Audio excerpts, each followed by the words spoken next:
안녕하세요, 타월드입니다. 오늘은 파이 이야기로 들어가기 전에 먼저 암호화폐 시장 전반적인 분위기 간단히 짚고 넘어가도록 하겠습니다. 현재 히트맵을 보시면요, 대부분의 암호화폐가 소폭 상승하고 있는 흐름을 보이고 있습니다. 그 중에서 가장 눈에 띄는 종목은 이더리움이 되겠고요. 24시간 기준으로 약 8% 이상 상승을 하면서 이번 알트코인 시즌의 시작을 증명하고 있는 것이 아닌가, 이렇게 말씀드릴 수 있겠고요. 비트코인 도미넌스 차트를 살펴보면 현재 약 62%로 조금 더 하락한 상황이라고 보시면 되겠습니다. 이 차트를 통해서 알트코인 시즌의 시작과 끝을 어느 정도 예측하는 방법은 지난 영상에서 자세히 설명을 해드린 바 있습니다. 수년 전에 비해서 현재는 알트코인의 종류가 워낙 많아진 상황이기 때문에 과거처럼 비트코인 도미넌스가 70%를 넘기기는 쉽지 않았을 거라 봅니다.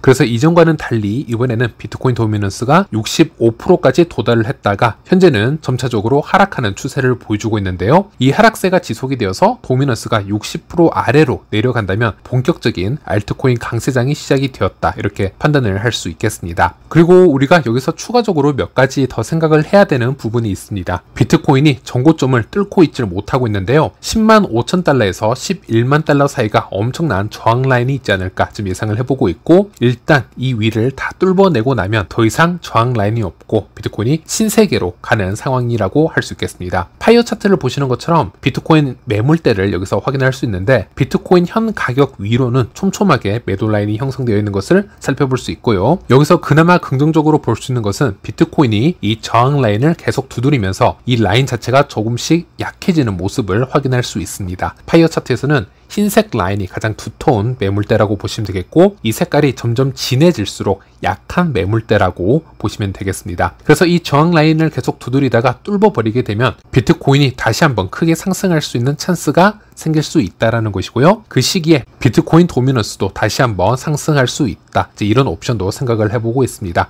어쨌든 우리는 알트 시즌이 빨리 오기를 바라는 것보다는 비트코인이 조금 더 높은 고점을 도달을 한 후에 더 큰 자금을 이 시장에 끌어온 후 알트 쪽으로 흘러보내주는 것이 결과론적으로 우리에게 더 좋지 않을까, 이런 생각을 말씀드려 봅니다. 그리고 다른 차트 하나를 더 보여드리자면요, 글로벌 M2와 비트코인의 이 상관관계 차트가 되겠는데요. 비트코인의 가격이 이 글로벌 M2 곡선을 따라가는 특성이 있습니다. 약 10주에서 12주 정도의 차이를 두고 M2 곡선을 따라가고 있기 때문에 이 차트를 보시는 것처럼 비트코인의 이 오렌지 곡선을 10주 옆으로 옮겼을 때 이렇게 두 곡선이 서로 일치하는 것을 확인할 수 있습니다.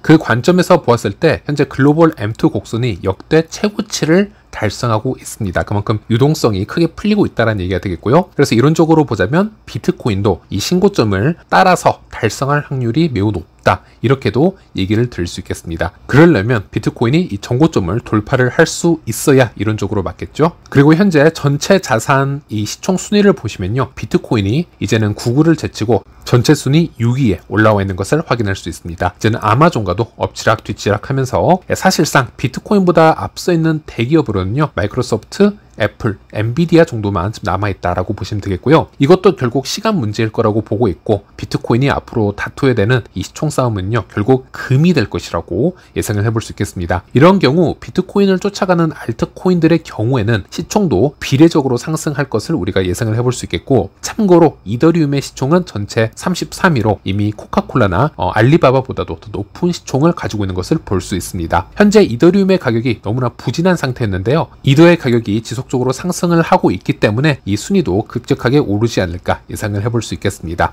그래서 제가 말씀드리려는 부분은 현재 알트코인들이 어느 정도 반응을 해주고 있기 때문에 알트 홀더 입장에서는 너무나도 기쁘고 좋은 상황이라 할 수 있지만, 일단 이 시장의 지수라고도 우리가 할 수 있는 이 비트코인의 가격이 좀 더 높아지고 이 비트코인의 시총의 사이즈가 좀 더 커진 후에 더 큰 자금들이 들어와서 이것이 알트 쪽으로 배분이 될 수 있다면, 알트코인들이 잠시 늦게 출발한다라고 해서 나쁠 건 없다, 이렇게 전체 상황을 좀 이해를 하는 게 중요하다라고 말씀을 드려볼 수 있겠습니다. 네, 그리고 현재 암호화폐 시장의 전체 시가총액은 약 3.4조 달러로 완만한 상승세를 이어가고 있습니다. 이 거대한 시장에서 파이의 순위 또한 주목을 해볼 필요가 있겠는데요. 현재 수만 개의 암호화폐 프로젝트가 지금 경쟁을 하고 있습니다. 그리고 파이는 이 시총 싸움에서 현재 기준 16위라는 높은 시가총액 순위를 기록을 하고 있습니다. 영상 제작 시점을 기준으로 해서 파이의 현 가격은요, 약 1.3달러 선에서 움직이고 있고요. 올해 2월 말 처음으로 일부 거래소에 제한적으로 상장된 점을 감안을 해보았을 때 이 파이는 매우 인상적인 성과를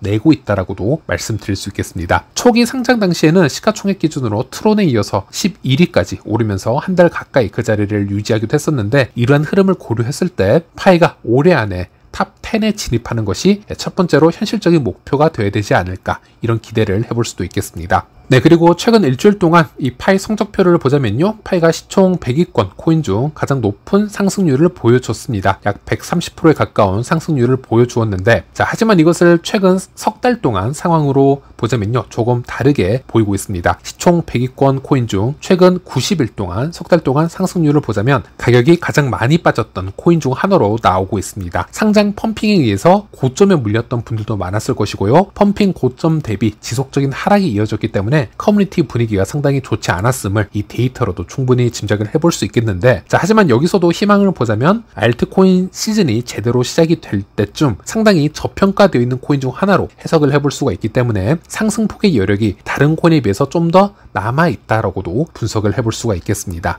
네, 그리고 이번에는 구글 트렌드 지표를 통해서 암호화폐 시장과 파이 현재 분위기 다시 한번 체크를 해보도록 하겠습니다. 비트코인의 경우는 지난 2021년 강세장의 분위기, 그리고 작년 말에 있었던 미니 강세장이 있었는데요. 그 당시의 온라인 검색 지수에 비해서 현재 온라인 검색 지수가 크게 모자란 상황을 확인할 수 있습니다. 그리고 파이의 구글 트렌드 관심 지수를 보더라도 지난 2월과 3월에 보여주었던 온라인 검색 수치와 지금 비교를 해보면요, 현재 크게 지금 미치지 못하는 모습을 보여주고 있는데, 만약 알트코인 시즌이 이제 막 들어섰다라는 것을 전제를 해서 이 데이터를 보게 되면요, 현재 알트코인 투자나 파이에 다시 관심을 가지는 분들은 아직 늦지 않은 단계임을 알 수 있는 부분이라고 할 수 있겠습니다.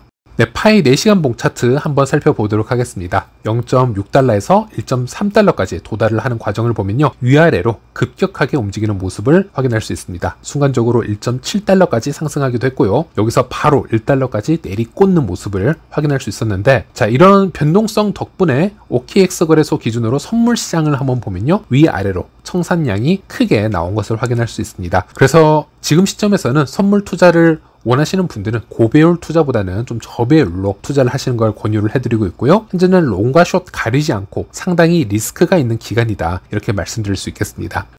네, 그리고 현재 파이 생태계의 뉴스들을 찾아보면요, 파이가 공식 발표를 하루 앞두고 있기 때문에 상당히 조용한 상황을 보여주고 있는 것을 확인할 수 있습니다. 5월 14일 생태계 발표가 있습니다. 한국 시간 기준으로는 5월 15일이 되겠고요. 이제 하루 정도 더 지나면 파이 메인 앱이나 또는 파이 유튜브 영상이나 또는 파이 홈페이지를 통해서 파이 생태계 업데이트 사항을 받을 수 있지 않을까 기대를 해볼 수 있겠는데요. 지난 3월 14일 파이데이 때는요, 너무나도 어설픈 발표가 나오면서 오히려 큰 실망 매물이 나왔다라는 점을 우리는 기억을 하고 있고, 코어팀도 여기에 대해서 잘 알고 있을 거라고 보고 있습니다. 그래서 이번 파이 생태계 발표는 조금 더 신경을 써서 업데이트된 모습으로 커뮤니티나 외부 미디어들이 보았을 때 납득할 수 있는 그런 수준의 발표가 나왔으면 하는 바람이 있습니다. 현실적으로는 KYB 업데이트 리스트가 상당히 많이 쏟아져 나오거나, 그게 아니라면 업체가 많지 않더라도 놀랄만한 기업과의 협업이 한두 가지가 있다면 여기에 대해서 좀 납득을 할 수 있지 않을까, 이렇게 예상을 해볼 수 있겠고, 그리고 한국 시간으로 5월 17일 캐나다에서 열리는 컨센서스 2025에 니콜라스가 직접 참석을 해서 여러 패널들과 함께 AI와 블록체인 인프라를 통한 대중채택 유도라는 주제로 참여를 할 예정이고요. 여기에 대해서는 또 기다렸다가 관련 영상이나 자료가 공개가 되면은 저도 최대한 빠르게 전달을 해드리도록 하겠습니다. 이번 패널 토론의 주제와 주어진 시간만을 보았을 때는 이 자리에서 파이 네트워크의 자체에 대한 큰 호재나 깜짝 발표가 있을 가능성은 상당히 낮다라고 보시면 되겠고요. 여기서 니콜라스는 블록체인과 AI 기술을 실제로 활용을 하고 있고, 이 두 기술의 융합과 중요성에 대해서 주로 언급을 해왔던 인물이기 때문에 현재 블록체인과 AI 기술에 대한 상황에 대해서 언급하는 정도로 마무리되지 않을까, 이렇게 예상을 해볼 수가 있겠고, 하지만 이 컨퍼런스에 참여한다라는 것, 여기서 좀 더 기대해 볼 수 있는 부분은 이와 같은 글로벌 컨퍼런스에 참여를 함으로써 수많은 프로젝트들이 파이 네트워크를 주목을 할 수 있게 되고, 이후에